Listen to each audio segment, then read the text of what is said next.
Okay. जी। कश्मीर के पहलगांव की दुखद घटना की सूचना सुनकर के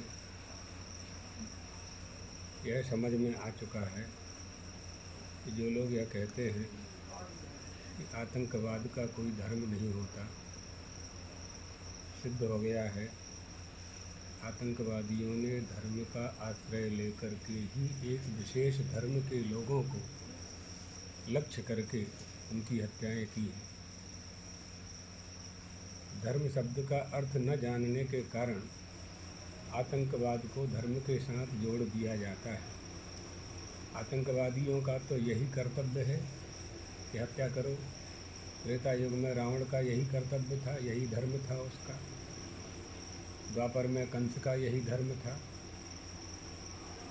कलयुग में ये आतंकवादी रावण और कंस के रूप में उत्पन्न होकर के हमारी राष्ट्रीयता पर चोट कर रहे हैं। बहुत आवश्यक है, एकता की आवश्यकता है।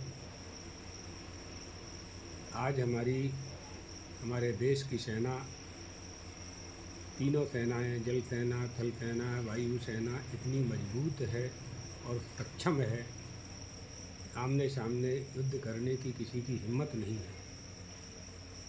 एतदर्थ भारत को निर्बल करने के लिए, कमज़ोर करने के लिए आतंकवाद का आश्रय लेकर के विदेशी षड्यंत्रकारी इस तरह की योजनाओं को मूर्त रूप प्रदान करते हैं। समझना चाहिए, हमारी एकता ही इसका उत्तर है।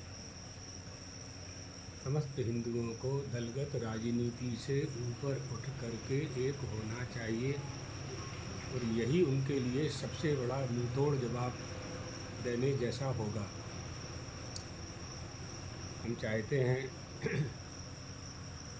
कि हिंदू समाज, सनातन धर्मावलंबी, हमारा धर्म सनातन धर्म तो मानवता, वसुधैव कुटुंबकम की अवधारणा को धारण करता है।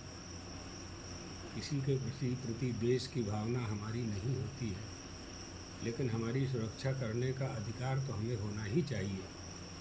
जैसे स्वतंत्रता का अधिकार हमने प्राप्त किया, तो धर्म पालन की भी स्वतंत्रता हमें होनी चाहिए। आतंकवाद से युद्ध करने के लिए हमारी एकता ही सबसे बड़ी सफलता की कुंजी है। एतदर्थ भारत सरकार, स्वयंसेवी संस्थाएं, हिंदू धर्मावलंबी और मुस्लिम मजहब वालों से भी हम अपेक्षा करते हैं कि इस समय उन्हें आतंकवाद के खिलाफ बोल करके अपनी भारतीयता सिद्ध करना चाहिए। किसी को भी भारत में निवास करने वाले किसी भी समुदाय के व्यष्टिगत या समष्टिगत किसी को भी यह अधिकार नहीं है कि वो आतंकवादियों को प्रोत्साहित करे। हम लोग अध्यात्मवादी लोग हैं। भगवान द्वारकाधीश से प्रार्थना करते हैं कि सभी के मन में, भारत में निवास करने वालों के सभी के मन में एक ऐसी जागृति उत्पन्न हो कि हम आतंकवाद का डट कर के मुकाबला कर सकें। भेदभाव भुला करके हमें इनके सामने युद्ध करना होगा। इसी मंगल कामना के साथ यह हमारा संदेश है।